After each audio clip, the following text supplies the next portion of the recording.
হরে কৃষ্ণ বন্ধুরা, আমি এখন চলে এসেছি এক ভক্তিময় পরিবেশে, এক ভক্তের বাড়িতে। এখানে এসে দেখছি শ্রীমদ্ ভগবদ গীতা পাঠ চলছে। ভক্তরা গভীর মনোযোগ দিয়ে বসে আছেন, শ্রবণ করছেন ভগবানের মুখশ্রিত সেই অমৃত বাণী। পুরো পরিবেশ যেন এক শান্ত পবিত্র অনুভূতি ভেসে বেড়াচ্ছে। মনে হচ্ছে সত্যি এখানে এসে আত্মা যেন শান্তি খুঁজে পেল। তোমার পাপ ভয় কেন? সাধু সঙ্গ যত করবে তত মনের সাপ লাগবে। আচ্ছা, এই চোখ দর্শন করে কি? এই চোখ দর্শন করে প্রকৃতি, আর মন দর্শন করে এই আত্মা দর্শন করে মন কি? কার আত্মা? কেন আত্মা মনকে দর্শন করতেছে? কার মন ভালো, আর চোখ দর্শন করে প্রকৃতি। কোন প্রকৃতিটা সুন্দর দেখবে, বনের মধ্যে যে চোখ তাকে দর্শন করে এই বনটা সুন্দর। ঠিক তদ্রূপ ভক্তকে একমাত্র এই আত্মাই চেনে, আর এই আত্মাই মনকে চেনে। এই মন আর ঠিক সব ঠিক। মন যদি ঠিক না হয় আর সব ঠিক। এই জন্য মনের ঘরে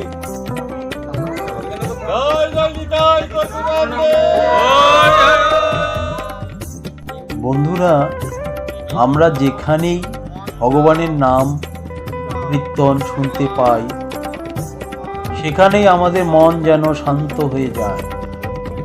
সেই পবিত্র নাম শুনে মনে এক অদ্ভুত ভক্তি জাগে, হৃদয় ভরে ওঠে শ্রদ্ধা আর প্রেমে। মনে হয় যেন ভগবান নিজেই আমাদের অন্তরে স্থান করে নিচ্ছেন। বন্ধুরা, এখন আমরা দেখছি এখানে চলছে ভগবানের উদ্দেশ্যে গভীর প্রার্থনা।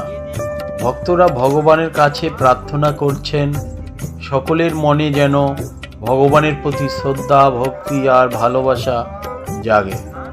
যারা এখানে এসেছেন সকলের প্রতি যেন ভগবানের পদে নিবিষ্ট হয়।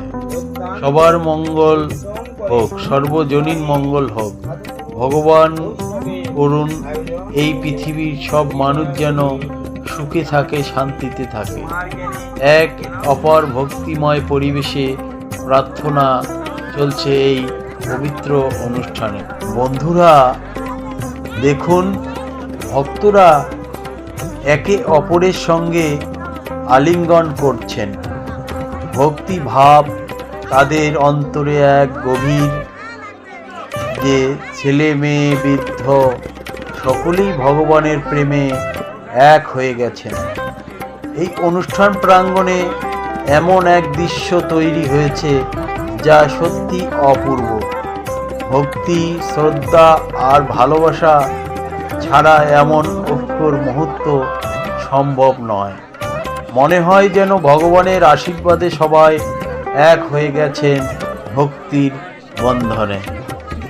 বন্ধুরা, ভক্তের সঙ্গে এই আলিঙ্গনে যে প্রথম মুহূর্ত, সেটি সত্যি অপূর্ব। এই অনুভূতির গভীরতা একমাত্র ভক্তরাই বোঝেন। এই ভক্তদের মাঝেই ভগবানের ভাব প্রকাশ পায়। ভক্তি ভরে, প্রেম ভরে। মনে হয় ভগবান নিজেই যেন তাদের হৃদয়ে অধিষ্ঠিত হয়ে আছেন, আর সেই ভক্তি থেকে ছড়িয়ে পড়ছে শান্তি, প্রেম ও ঐক্যের আলো।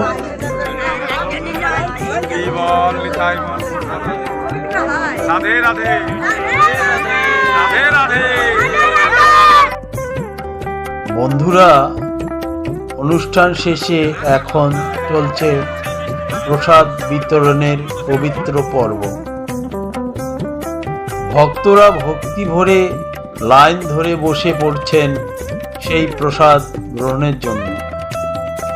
ভগবানের এই প্রসাদ শুধু আহার নয়, এটি ভক্তির প্রতীক, এক আশীর্বাদ।